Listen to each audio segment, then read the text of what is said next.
Oh, buddy. Episode 5. About to be en fuego. Welcome back, folks. That's the extent of my Spanish. Honestly, I think I know enough Spanish to get myself like around a resort. I have resort Spanish. That's a lot more than I have. You don't have like resort Spanish? No, I maybe count to 5 like you just did. No, that's about it.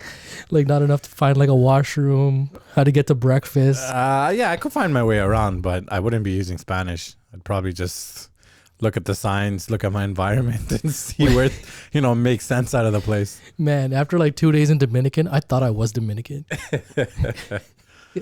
Just something happens when you go to like these kinds of trips. Yeah. You know what I mean? Especially the all-inclusives. Oh yeah, the all-inclusives are a killer. Especially when you go to that discoteca at night. It's been a while. It's been a while. It's been a while for me. It's been like almost 5 years. Definitely got to get to one soon. There's something about all-inclusives that when you're not like being gluttonous, you feel like you're wasting your money. Oh my God, I can relate to that. You get what I'm saying? It's like when you're not eating enough. It's like all you can eat. Buffet, yeah, right? you see that in front of you, and you're like, if I'm not eating, or even if you feel like that, if you're not going in the water, you're not in the pool, it's like, what am I doing? Like, I paid to be here. I gotta be in the water, or I gotta be eating. Yeah, man, you have like that rager till like 5:30 in the morning, and then you're up at the breakfast at 8. You're like, okay, just make me an omelet with everything on it. Yeah. Just speaking of that, I missed that now. So I may have to get to an all-inclusive this year. Yeah, man. Well, episode 5, we did it. Milestone. Yeah, an early milestone on this podcast. Hey, we survived 5 episodes. Very good. We didn't kill each other. Sonny, Jag, Champ Bayless. A lot And has happened. oh my God, yes. A lot has happened. I think we gotta, there's so much been going on. We might have to push sports to the latter part of the program. But dude, we always say that a lot has happened. But man, these last like 3-4 days, not like Champ said, not even in sports, just everything is just being thrown up in the air right now. I mean, we got UFOs. Yeah, we got UFOs. We got the whole "what is a woman" fiasco on Twitter. Oh yeah, that thing was crazy. And then we got LIV. Oh with God, the big dub. I'm sorry, LIV got that win. We'll talk about that later. We got our guy Messi. Yeah, we got Messi coming to America. He's on his way to America. Oh my gosh, somebody said that back in episode 2. don't remember. Who called that? Yeah, let's see what that's all about. But yeah, man, where do we start? Man, we gotta talk about UFOs though.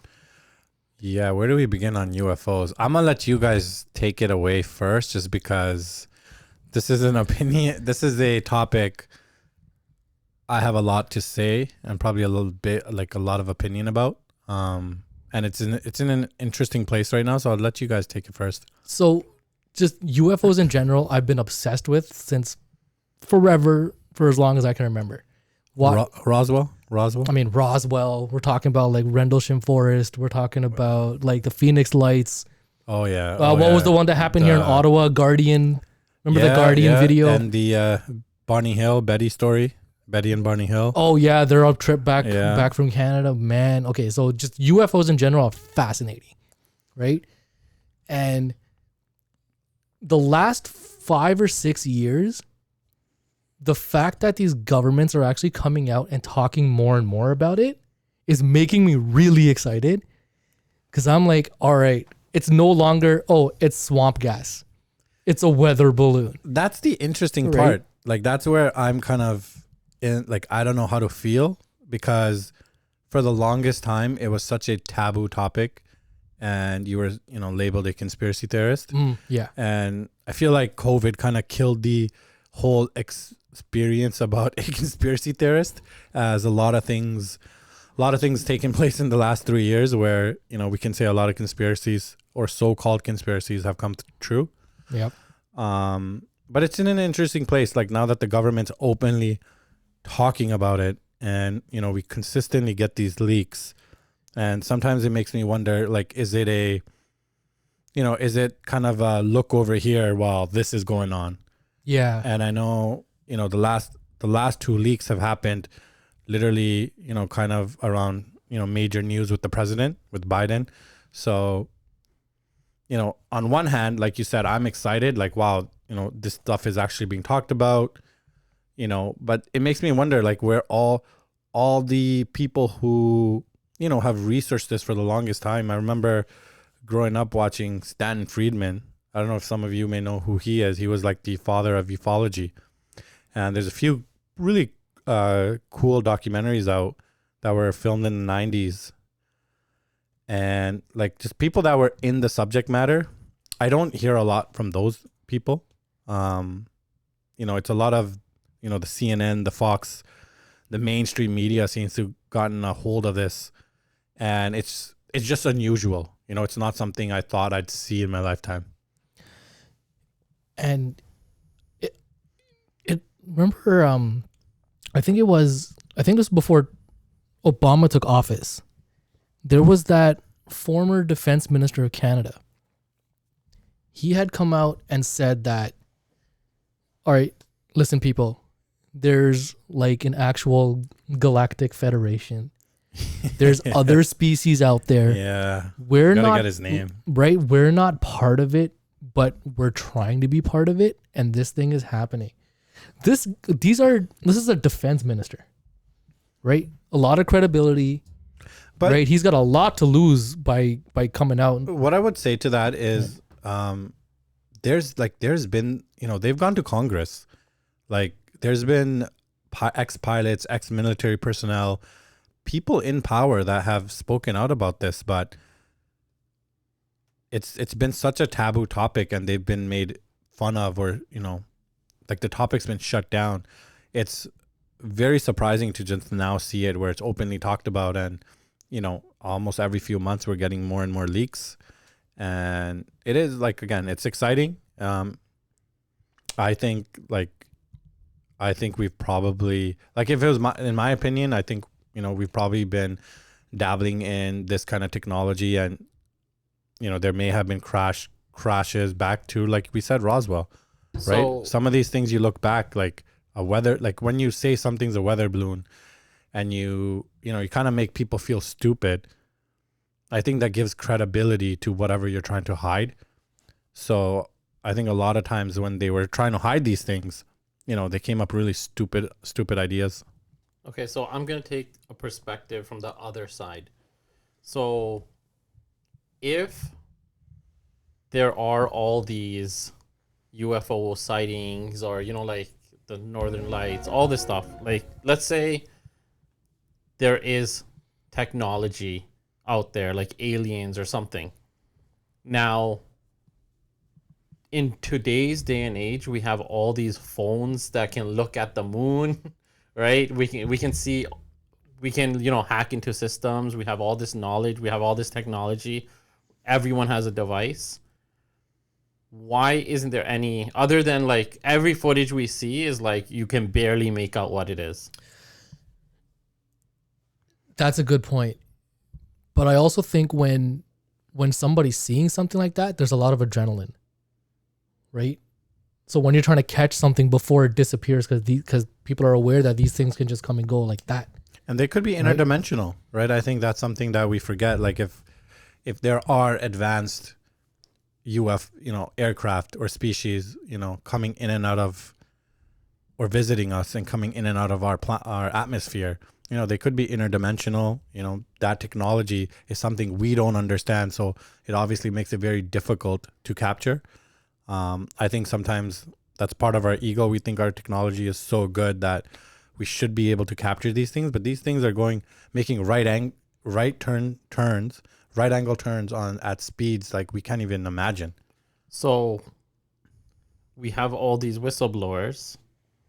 Why can't anyone produce any proof?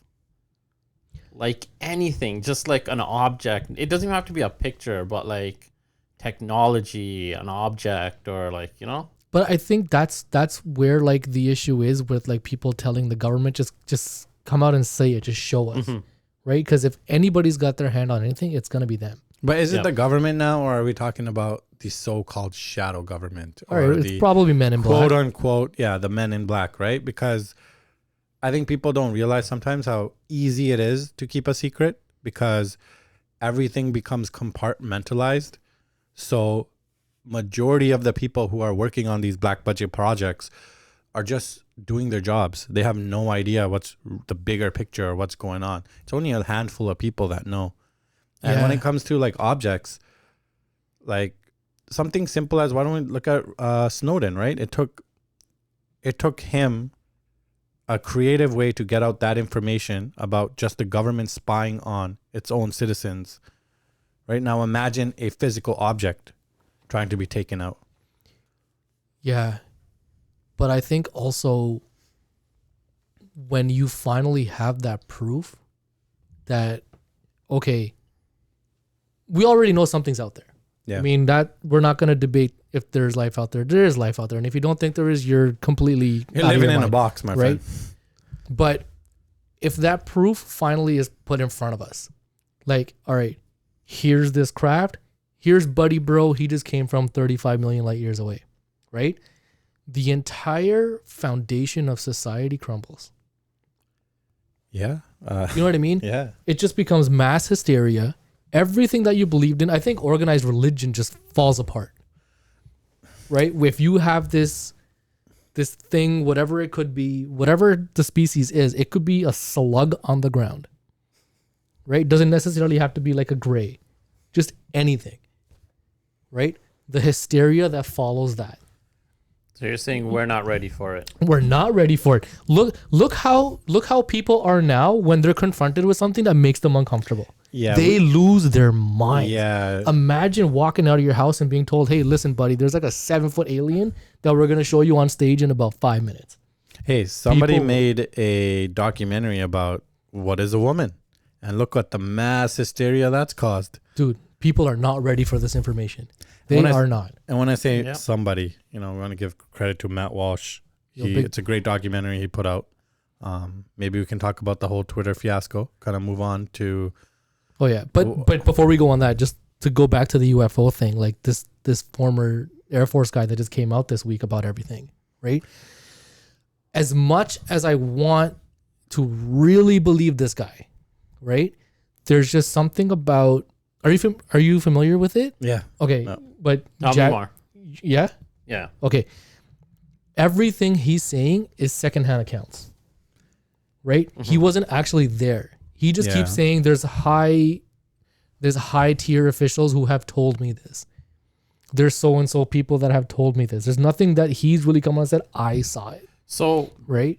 Why would high end officials confined in a guy like that, right? Mm-hmm. Not knowing that this guy's gonna come out and say this stuff. Yep. But on the flip side, God, I hope it's all true. So earlier you were saying how the government talked to him and they were saying how he can say he can say whatever he wants. Yeah, so he had to go to the Department of Defense and he had to get basically like a letter of approval. Yep. So in that letter, they said, go ahead with the interview. We approve all the questions. Just don't show pictures. Just don't show video. Just don't show any other kind of proof. Right? But at the end of the letter, they're like, but we can still say that you may or may not be right. Mm-hmm. Or being truthful. Yeah. It's tough when it's a secondhand account. I think a story more like that came from, the Bob Lazar story. Like I'm pretty sure everybody's familiar with that one. That guy's the man. Yeah, so something like that I feel like has a lot more credibility. Whereas, like you said, this guy everything is secondhand information. Yeah, because Lazar was in Area 51. He was doing the engineering on this stuff. Yeah. His description of the cockpit of the saucer that he was working on gave me chills, man. Like, for somebody to describe something like that in that much detail. With his story, it's not the way that he story tells, the way that he's like, he was there, his whole story with the government involved, going to his house, all this stuff, it just seems believable. Whereas when you have a guy with secondhand information, or he's getting it from sources, now we're going to question, okay, so you don't know any. Okay. No, but now from the outside looking in, I'm going to be like, okay, so you weren't there. Were you shown proof? Okay, you were shown proof. Then Who showed it to you? Who are your sources? Right? Obviously, he's not going to name them, but then all these questions get asked, and then that's where you start losing your credibility. Yeah. But like with Lazar, it was also, this guy had a really good job. Yeah, he has a track record. He has a history. Right? You know, everything is documented. And he risked it all to get this information out because he thought people deserved to know. Yeah. And his life has just been a mess. Yeah, I think it's a really genuine story, to be honest. And, you know. Yeah, because he said it. He's like, I got nothing out of it. My life is ruined. Yeah. I can't live anywhere for more than what, 4 years before, like, he gave up a lot. People are back at his door. Like, right? He basically kind of disappeared until, you know, he appeared on Joe Rogan. Yeah. Right? That kind of blew the doors off of, you know, everybody finding out who this guy was. But I think, like, I think Joe had said this too. It's difficult to keep the same story. Like, if you're telling a lie and to tell that same lie for your entire life without cracking, like, if that's what he's doing, yeah, that is amazing. And every time you hear him tell the story, it's consistently the same way. Yep. Everything's the same. Nothing changes. And everything he said has checked out. Yeah. Right? Everything he checked out, his job, where he worked, why he was, like, you know, he's educated. Yeah, but even like they tried to discredit his business and his lab and stuff. Yeah. Right? Yeah. Like they ransacked that. They're saying he stole like elements from the lab or something. And that's what I was saying. Like when this is the stuff that makes you much more believe what is going on behind the scenes, because there's such a big effort to silence this person. Yeah. To go into his home, to search through all his things, to take, you know, they're looking for something. Yeah. Yeah. Right? So, and just to go back to your point about technology, when you look at the timeline of civilization, right? It took us how many thousands of years to get from the cave to the wheel, right? Yeah. And how many centuries did it take to get from the wheel to the Industrial Revolution? Right? Roswell happens in what? 46? Yeah. 47? 47, yeah, that was 47. So Roswell happens in 47. Within 50 years, we got touchscreen cell phones, we got flat screen TVs, we got all this tech in a blink of an eye. So within a 50, 60 year period, right? We went from the wheel to the rocket ship. Yeah. That's a very good point. Very valid point. And I'm not one to say like I'm really gonna stamp that that's what I think is happening, but the whole idea of that Roswell crash and reverse engineering, it's too much of a coincidence to be like this happened and all of a sudden like our brain capacity just multiplied tenfold and we're doing all this crazy stuff within 60 years. I think there's enough evidence in the last 70 years going back to the 40s that 80 plus years now that, you know, there's enough events, there's enough instances that have taken place that there's definitely something going on. To say that there's nothing going on, I think is now, you know, a joke. No, but, for sure. Yeah. But I think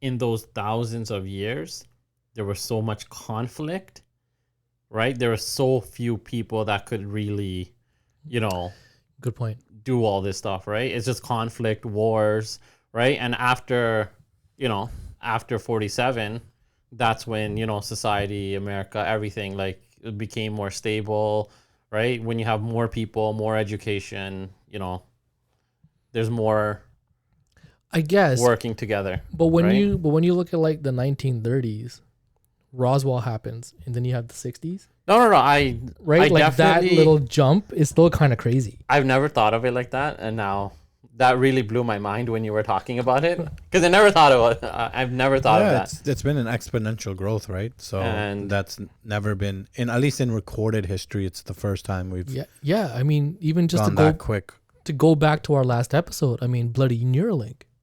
Yeah. Yeah. Right. Right. Like we've gone from caveman to Neuralink in what, 20, 30,000 years. Yeah. Right. Which is still a blink of an eye and the Still whole a blink of an eye. Yeah. scope of things when it comes to like the universe. Right. Yep.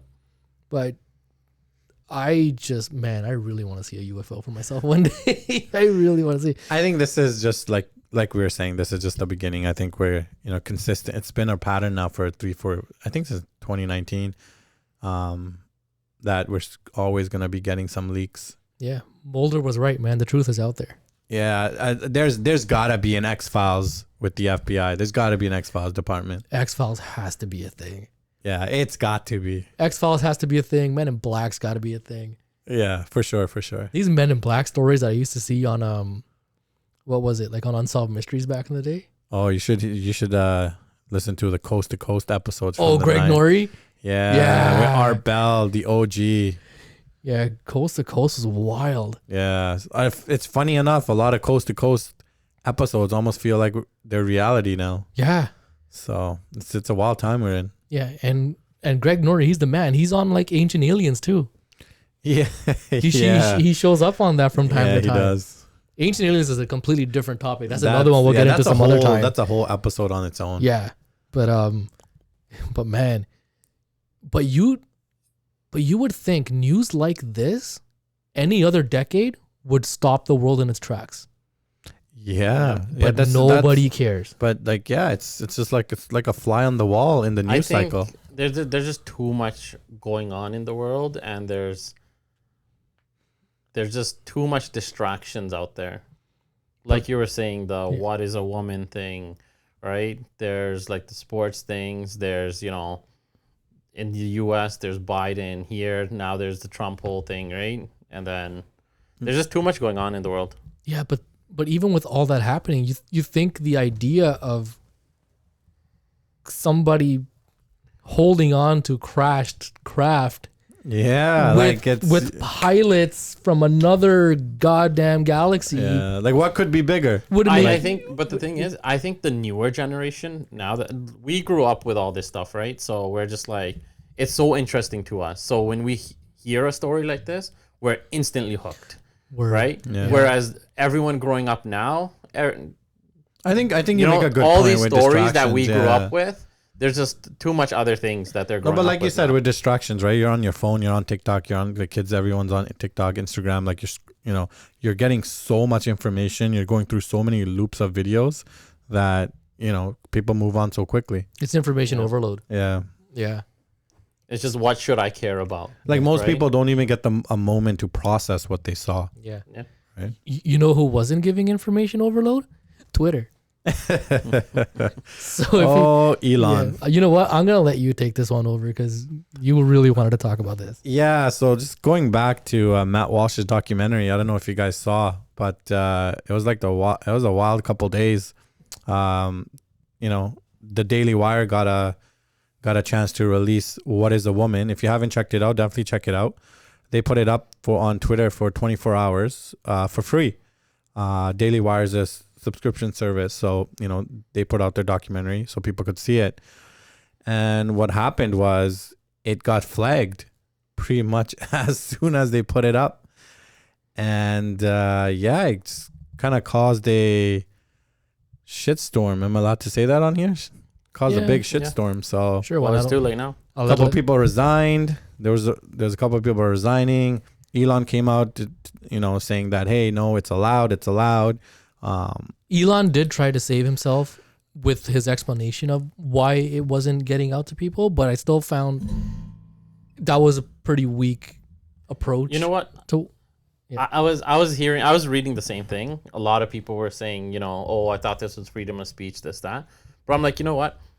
It was so quick that they made this change.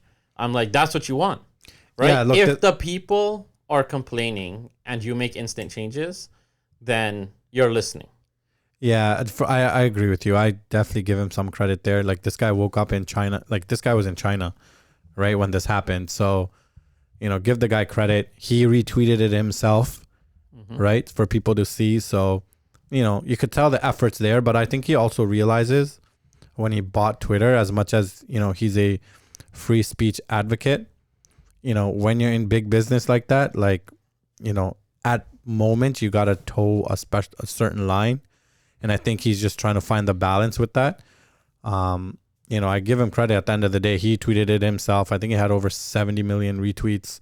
It's probably much higher now. I think the movie itself had 70 million views in like 2 days. Yeah, so you know, I think he did his part. When they first released the video, like Daily Wire, when they did their own private thing, it got about like 20 million views or a little bit more. Twitter, it got over 180 million views. Holy, like, that's marketing. That's the power. But of it's Twitter. not even. That's the power of Twitter. Yeah, that's where everyone is going. That's the kind of weapon it is, right? Twitter is Mad Max in like the cyber realm, right? But that's how you kind of want it, though, right? Yeah. You don't want this watered down version of society. You want Mad Max. Yeah. Because you're not gonna get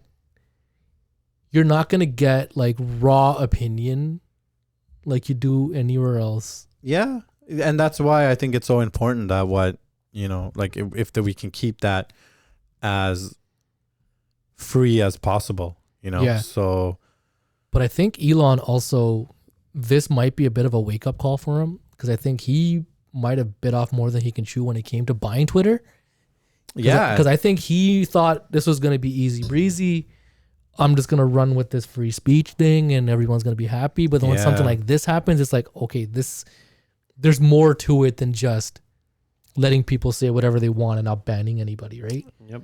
Yeah, that goes to that example of, I don't know if you guys know, but, you know, Turkey basically told them, you know, as a country, hey, we want this stuff banned, we want this stuff blocked, or we're banning Twitter. So, you know, that's a tough choice.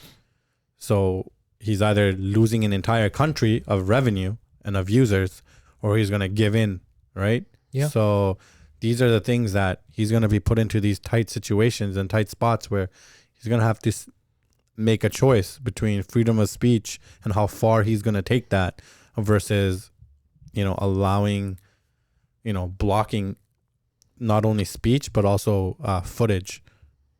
And I think the minute people were trying to retweet what is a woman, people were retweeting him stuff that's like as graphic violence, like stuff you shouldn't, like you don't want your kids to see, and that stuff was allowed, right? It's almost an impossible thing it's the internet, right? You can't have a bunch of people, a single company trying to monitor content that's being uploaded, posted. Once it's out there, it's out there. Yeah. Like you can't regulate the internet as much as you know, some countries are trying to do. I'm not going to mention who, but you can't, right? But I think it's all content filtering at the end of the day, right? Yeah. Like country by country, it's like, oh, I don't want you guys posting, or we don't want to see these certain posts. Change your UI, change your your algorithm, so none of that stuff is shown. Right? News stories. Yeah. Right. So I think Elon, it's a fine line, right? Like look at TikTok, right? Like in different places, it's different standards, right? Yeah. Yeah. Because TikTok in China, they're feeding kids videos of like scientists, athletes. Yeah. Well, artists. You know what? Right. And then what are we getting here feeding our kids Garbage. on TikTok? Go eat a Tide Pod. Go, run in traffic and, do a little dance and come back. Yeah. This is the new style of warfare. Yeah, it definitely is. Like it's been going on for a decade now. Yeah, the theater of war has completely changed. It's no longer boots on the ground, battlefield, guns and bombs. We're looking at a country like China who is brilliant in the sense that they're like, you know what? We're just going to make the West stupid. We're just going to make them dumb. And we're just going to keep doing our thing slowly, and we're just going to lap these guys. Right? And you kind of see it happening. Yeah, they're feeding into our culture war, right? Like the culture war that we see around us with, the whole, like this Pride Month has been, I would say, a disaster. A lot of these, Budweiser, Target, they've been, part of boycotts. And you can see the mainstream media blaming it on, just market trends. But, we all know it's been the boycotts that have, almost brought these companies down to their knees. And I think that's the culture war, that interfighting that we have in the West that they're feeding on. Yeah, that's exactly what it is. Because they found that weakness in Western society. Yeah. They're going to exploit it, and they're just going to sit there and laugh, and they're going to have this new generation of kids who are just going to be super brilliant, mega athletes. They're going to be doing all this crazy stuff while we got kids who are setting off fireworks in the TTC. Imagine a kid trying to do that in China, man. Yeah. Good luck, buddy. Yeah. Forget that. My goodness, man. But yeah, with Elon though, I think he went from like, this is gonna be a gag, to like being a major geopolitical figure all of a sudden. Yeah, and maybe that's what maybe that's what he wants to be, but maybe that's what he wanted. He's Lex Luthor. Yeah, as we said before, it's all coming back to that. It's all coming back. Yeah. Good luck, Elon. You're gonna need it, bro. Yeah, that's crazy. Speaking of culture clashes, how about LIV Golf buying the PGA? Yeah, how about that? They bought the PGA. Was that a surprise to you guys? Not so much that it happened, but that it happened this quick. Yep. Fair enough. Yeah. I thought that was always going to be the end of the road, but man, those guys that gave up those triple digit figures, dude. If I'm like a PGA scrub, and I missed my chance to get my bag, not even a scrub. If I'm like, they went to Rory and they said 300 million. Yeah, and he said, nah, B. They went to Tiger, 800 million. This guy said, nah. Why did they say no? Because the PGA is prestigious. It's the history. It's tradition. In those instances, I blame the players. Oh, this is totally on them. Yeah, because I'm not blaming the PGA for that. I think, like, there's this whole war. I didn't like this whole war thing between PGA and LIV. Even the fans were doing it. They're like, oh, these guys are LIV guys. They're just going there for the money. The hypocrisy in everything, this entire situation, the hypocrisy was insane. And this goes to a lot of the mainstream media and the guys that cover sports. Like, a lot of those guys were part of it. Like, oh, the Saudis did this, like their background, their, what they do to human rights. And yet majority of American, like, where do you get to pump your gas? No, like everybody's pumping gas. Who are we filling? Whose pockets are we filling? Like, the fact that was an issue here in the beginning, and that's what the sword that that's what they were trying to sell, and that was the sword they were going to die on. So the people that were complaining about that, so the PGA guys that were complaining about that, oh, these guys are going, they were pissed off. That's because they knew that PGA is losing money, and then now they're going to lose more money, right? And they're jealous that, oh, look, they're getting all these contracts too, right? So the player, that jealousy aspect, I don't care about that. And then even the fans that are saying, oh, look, they're doing this, they're doing that, right? I don't understand that. That's just something that, as a player, as a person, you want to maximize how much you make, right? Wherever that is. LIV did one thing for the PGA. They forced PGA to up their purses and start paying these players. Yeah, and start looking after the guys. Because that's what Mickelson's entire thing from the beginning was, is like, we don't get paid enough. And how much hate did he get for that? He got so... Yeah, is the media and is the sports media going to take that back? Like, they threw these guys under the bus? Dude, all these sports guys on these talk shows, right? For the last year and a half, they've just been trying to bulldoze LIV to the ground and just say anything they can. Are they going to stop watching golf now because of this? I don't think so. Now the hilarious thing is now they're like, this is the best thing to ever happen. It's the best thing for the game. That. If some of you guys saw First Take this morning, I was flipping around a couple of talk shows. First Take, Stephen A. and Buddy had an amazing conversation this morning about it. That was... Stephen A. laid it out there perfectly. PGA is a business. Yep. They have to do what's good for the business. And why are you getting mad at the PGA for doing the same thing? All your other companies that you support are doing the exact same thing. Yeah. And you know what made this happen is all those players that went there. They are the ones that pushed this to happen quick. You wanna know what I think? Okay, Masters, Brooks Koepka, and Mickelson almost won it. Right? Almost. Oh, yeah. A live guy winning the Masters. Yeah. Unthinkable. That at would that have been time, right? unthinkable, man. Who won the PGA Championship a couple weeks ago? Brooks Koepka. Yeah. It's a live guy. Yeah. And I said it. A live guy needs to win this for the culture. Yeah. Right? Yeah, you called it. You called that first. So PGA looked at this and they're like, we're getting really close to looking like a bunch of bums. Right? Let's just get ahead of this now. Yeah, and I think they could see like there's no way you're gonna compete with the amount of money that LIV was throwing around, and all these lawsuits were gonna literally end up nowhere. Yeah, let's be honest. LIV wasn't winning any ratings wars because they weren't even on TV. Yeah, right. Like you had to watch it on YouTube. Mm-hmm. So that wasn't the problem. LIV wasn't beating these guys in that sense when it comes to brand power. Yeah, right? But like you said, these LIV guys that were gonna win, that were taking over tournaments. Yeah. You know, like I think it was record lows for viewership. Yeah. Viewership has just gone down year after year. Yeah. Year after year. And all these and if the majors are gonna allow these LIV guys to play, then what do your smaller tournaments even matter anymore? Mm-hmm. Yeah. Right? Yeah. And you know what? I feel really bad for Rory because this guy had to come out every week and answer the same question over and over. I feel like he was made the poster child for the PGA. Yeah, he had a presser today at because he's at Canadian Open, right? He basically said, he's like, look, this isn't a merger between PGA and LIV. This is a merger between PGA, DP, and that investment fund, whatever it is. Yeah. And he says, I still hate LIV, right? Rory, you're saying that now. I get it. Yeah. You have to stick to your guns. I respect it. You're going down with the ship, right?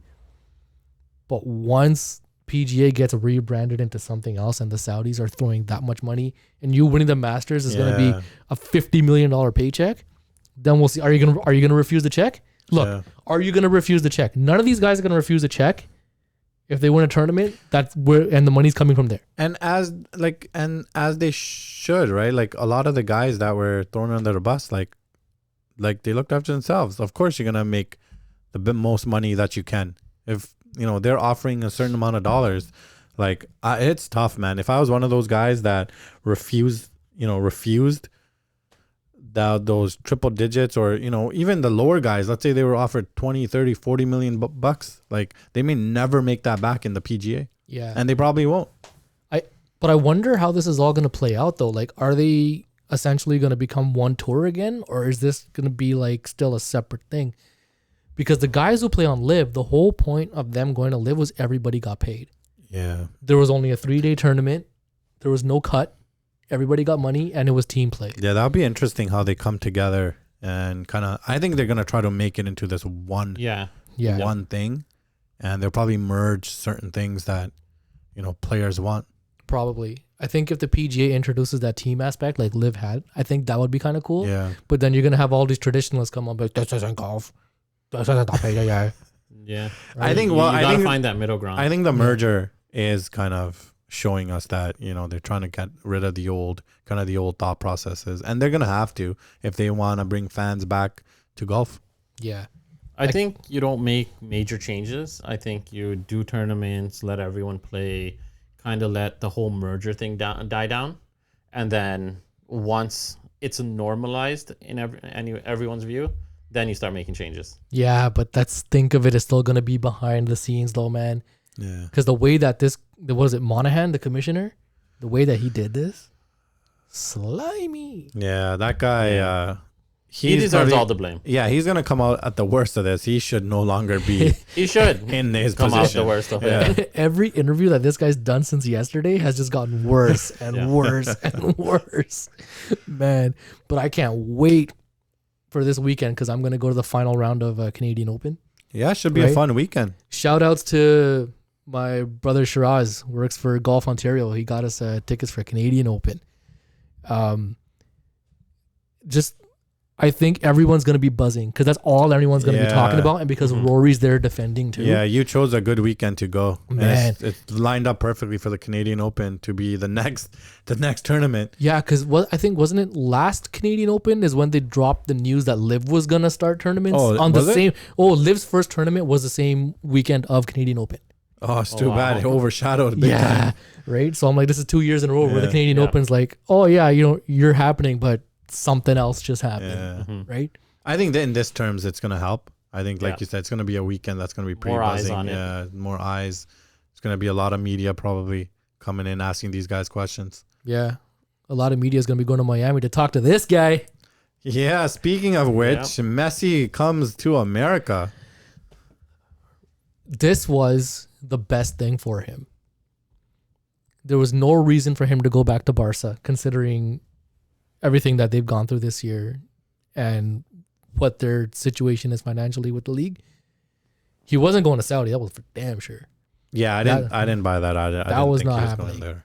So him coming to MLS, Miami, great city. It's hot. You're close to home.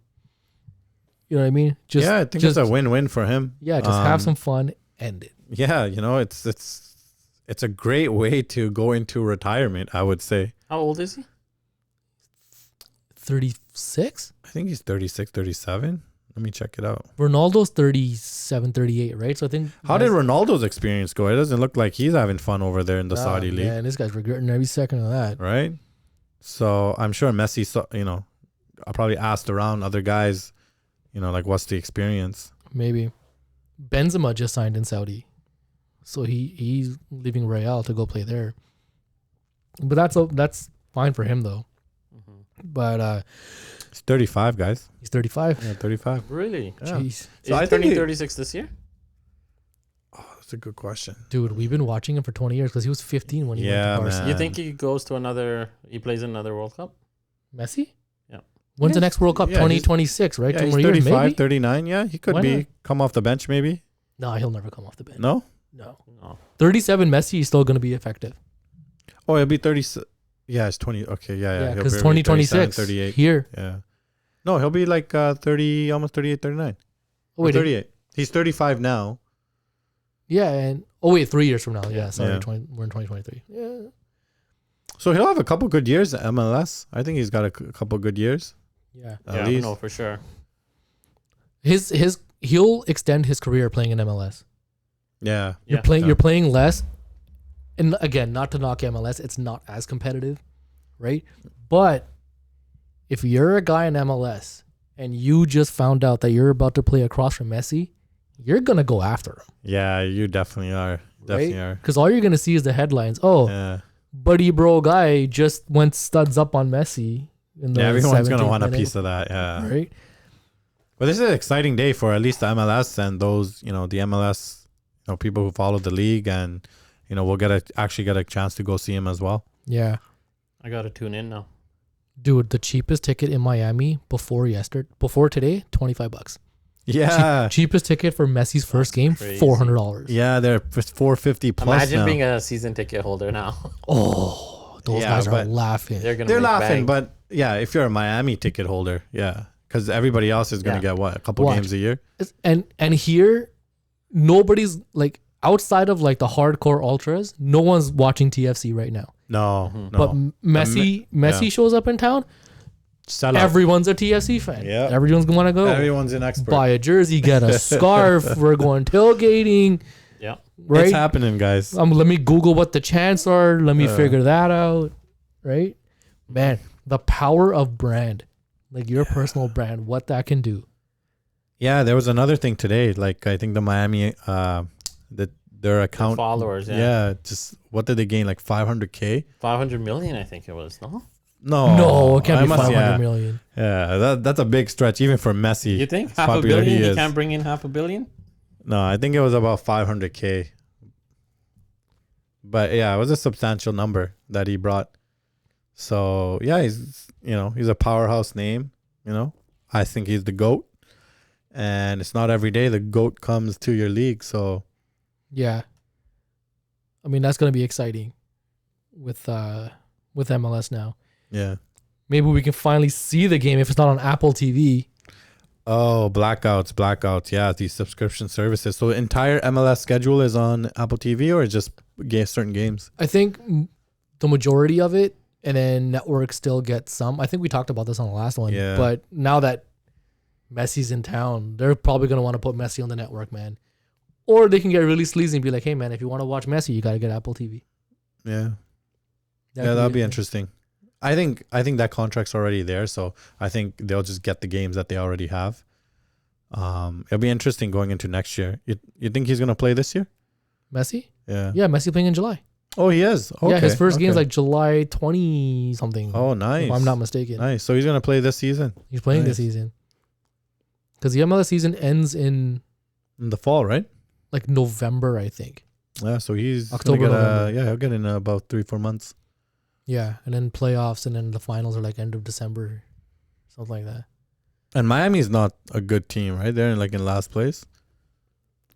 To be honest, man, I have not paid attention to MLS. Yeah, since, I think they're one of the lower seeds, so it'll be interesting what he brings to the team. Yeah, Beckham's probably laughing all the way to the bank too right now.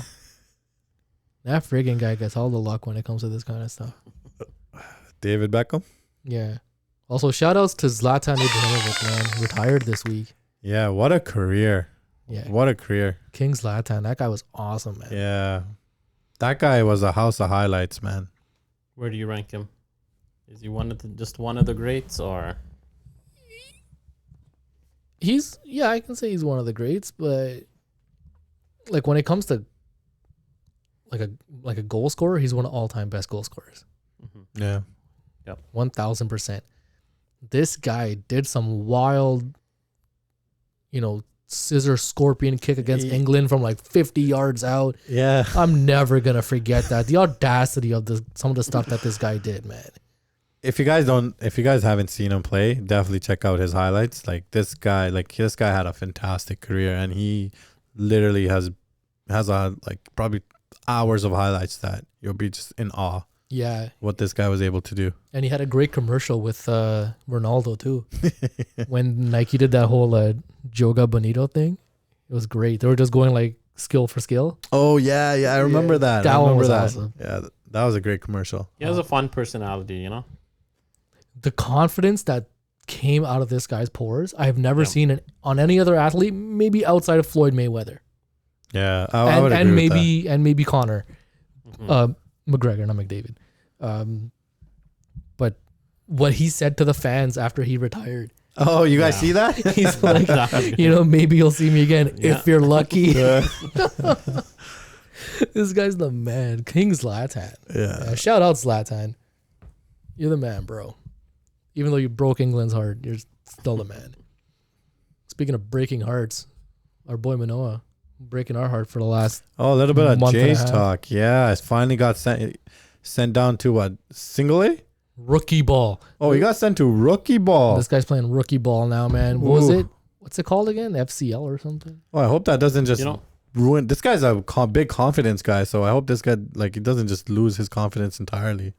I don't know. They need to do like a full rework on him. I don't know if it's his mechanics, his speed is gone. Something's up. As I was mentioning earlier off camera, I think he's this could be like the Roy Halladay arc. Rest in peace, Roy Halladay. But Roy Halladay, came out firing and got sent down to, he got sent down. Had to rebuild himself back up, came back up, and we know how his career went. So we can hope. But like you said, this kid's super emotional, man. So this could either this is gonna toughen him up, or it's just gonna break him. Yep. And he won't recover. Yeah, that's the one thing with athletes and sports. Confidence goes such a long way. It literally makes and breaks careers. Yeah. As a fan, it's frustrating to watch, and I know I don't have any right to get angry at guys when they're not performing, but just watching what this guy was doing, I'm like, come on, man. Yeah, it was a mess out there. It definitely, I think they waited maybe a month maybe not a month, maybe 2-3 starts. They gave him too many because it wasn't even close. This guy was walking guys all over the place, giving up 6-7 runs in 2-3 innings. It was a mess out there. He looked like he had no confidence from the first pitch of every start. Yeah, and it just seemed to get worse. He started to get worse and worse every start. I'm really starting to think the pitch clock messed him up. Yeah, I don't know, but does the pitch clock cause you to lose that much speed?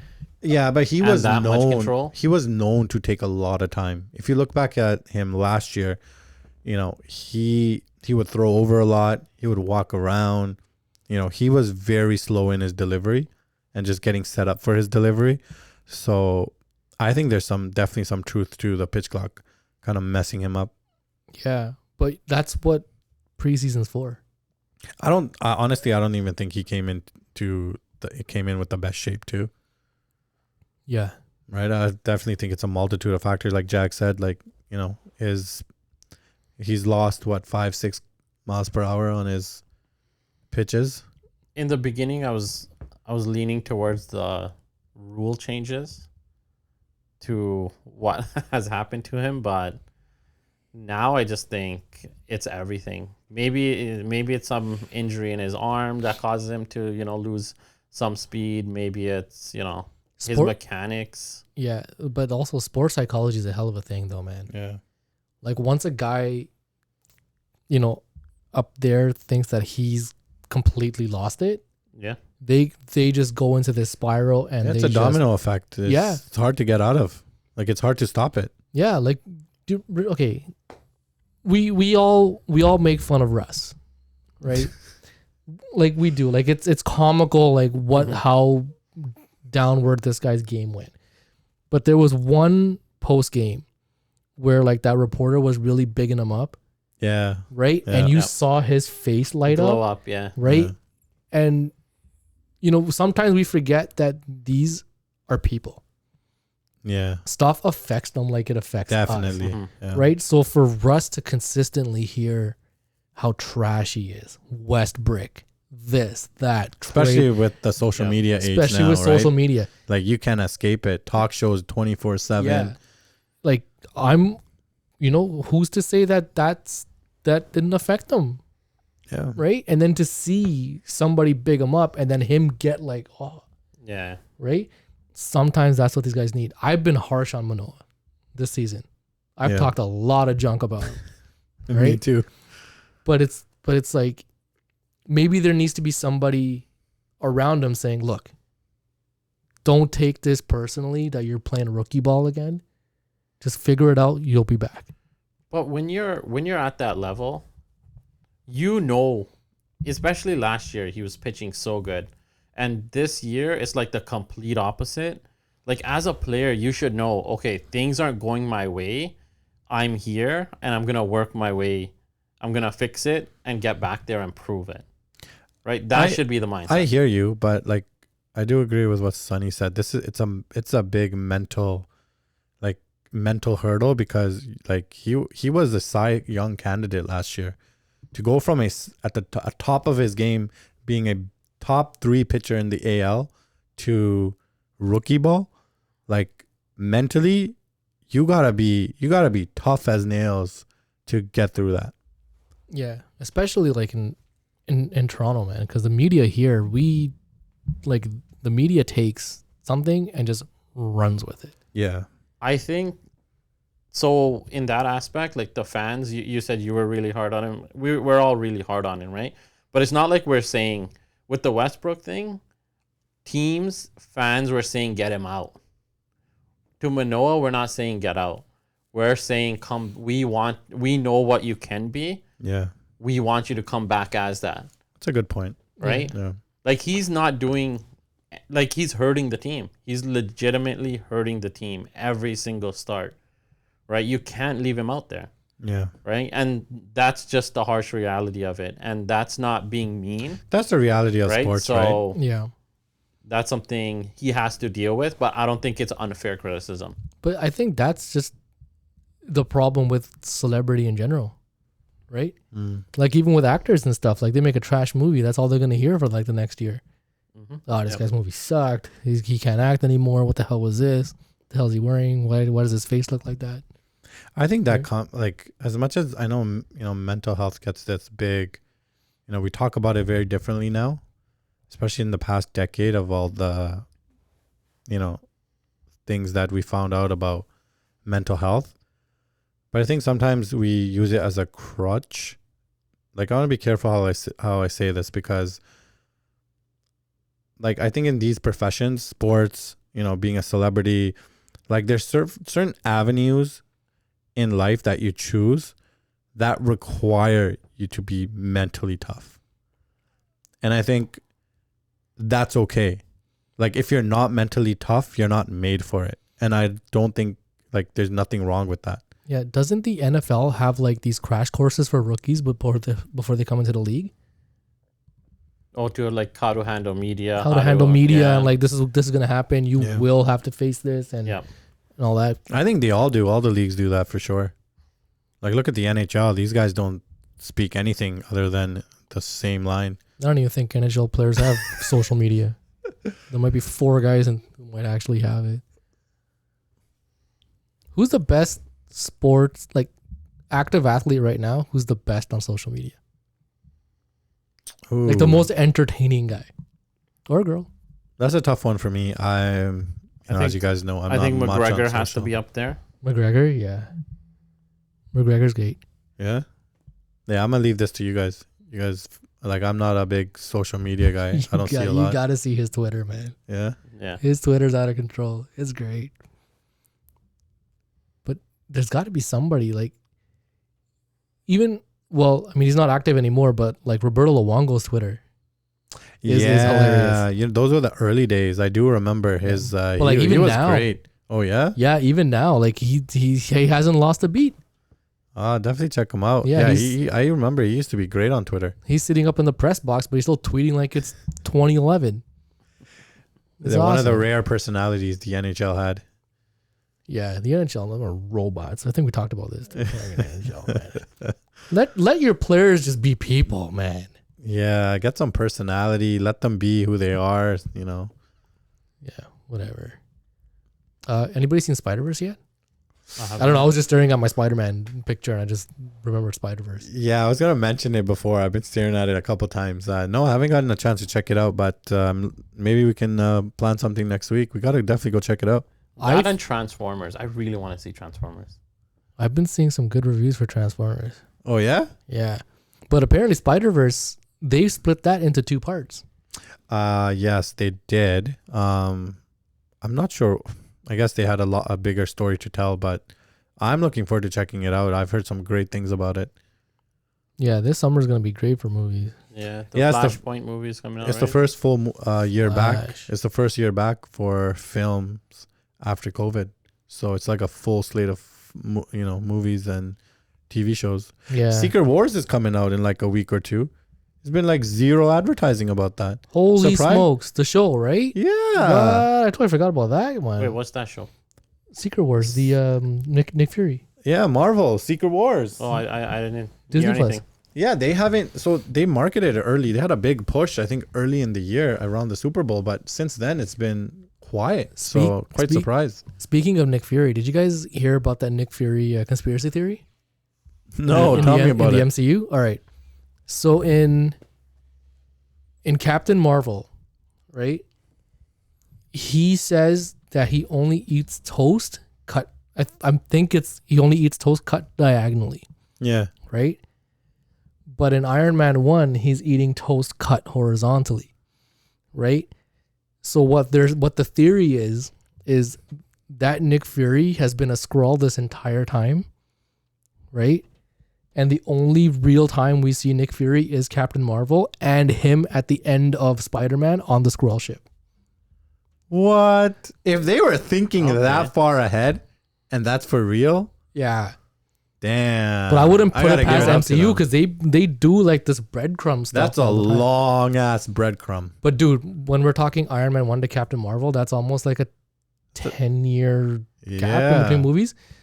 So for me to think that they're already thinking 10 years ahead, it's kind of wild. I think that's crazy wild if that theory actually comes through. Yeah. Well, I mean, that's Secret Wars is probably going to explain it. Yeah. Right? Well, I'm you know what? I haven't, since Loki, I haven't really been excited about a Marvel, TV product. So I'm looking forward to checking out Secret Wars. When is Loki coming back? Loki, I think end of this year, right? I think it might be fall. It's been a long time. Yeah, I think season 2 is for the fall. Did you watch Moon Knight? Yes, I did check out Moonlight. It was okay. Like, I couldn't get fully into it. I watched a couple episodes. I just couldn't get fully into it. Yeah. Yeah. I'm a big fan of what's his name who played Moon Knight. Oh my God, Poe Dameron. Yes. I mean, his Star Wars name is Poe That's his Star Wars name. I'm forgetting his real name now though. But I definitely checked it out. It was pretty good. Like, I didn't have it was one of those, more of a pastime thing for me. I'm pretty consistent with watching all the Marvel shows, but I've only not watched 2. I haven't seen She-Hulk, and I haven't seen Ms. Marvel. I watched the first episode of both, and yeah, they just didn't. I don't know. Just something about them. They didn't hold me. They didn't want me to continue watching it. I didn't feel the need. I have to have an investment for the character before I even watch the show. Because something like, Moon Knight, I wasn't really interested in him at all. But I just gave it a shot, and I'm just like, the character itself, I don't know. That's interesting. It didn't do it for me. That's interesting you say that. I would definitely agree with that. I think the pre-existing characters and what they've created, I'm more so invested to want to check it out. And then newer characters like Moonlight, She-Hulk, etc. I don't really have that drive to want to check it out because... No, same thing with Captain America, right? There's a show about that. I don't really care about Captain America that much. I'm not really interested in him. Dude, that show was great. Winter Soldier and Captain America. That was awesome. I thought that was well done. Yeah, that was pretty well done. I'm sure all these shows, the movies are so well done. I'm sure all the shows are really well done. They're not all well done. I have a big gripe with Marvel, and let's save that for another episode because that's a whole episode on its own. But I've only seen Loki. Marvel's had many misses. They've had many misses, and I think a lot of people overlook them. Ooh, cliffhanger! We're gonna get Champ's Marvel rant. Yeah, we'll give you a top 10 list and why Marvel is not as great as everyone makes it seem. You know what? Let's do that. What was the best Marvel movie in your opinion? Let us know. Best Marvel show, let us know. And worst. Yeah, and we'll rate those. Yeah. We'll rate it on our episode for Marvel. Yeah, definitely let us know. And then we'll give ours. Yeah. And we'll see where they stack up. Because the one that I think is the worst, I will rip to shreds for 45 minutes. All right, so now I got to go binge watch a couple of these. Yeah. Yeah, I mean, you're probably not going to give Moon Knight another shot, but I would say finish Moon Knight though. You know what? I watched good. 4 episodes. It was good. How many episodes is it total? 8? I think it was 8. Okay, I already watched half of it. This guy's halfway through. It was good. The next 4. It was good. All right, man. Episode 5. Thank you very much, guys, for joining us again. We really appreciate it. Like, subscribe, share, comment. Let us know what we're doing wrong. Let us know what we're doing right. What you want to hear us talk about. Yeah, definitely share what you guys want us to talk about. Bring those topics. Yeah, or just let us know we're stupid. Whatever, I don't care. just say something. Yep. All right. Man. Episode. What is it? Oh my God, where are we? Episode 5. Yeah, 5. Episode 5. It's a wrap. Appreciate it. See you later, guys. Peace out.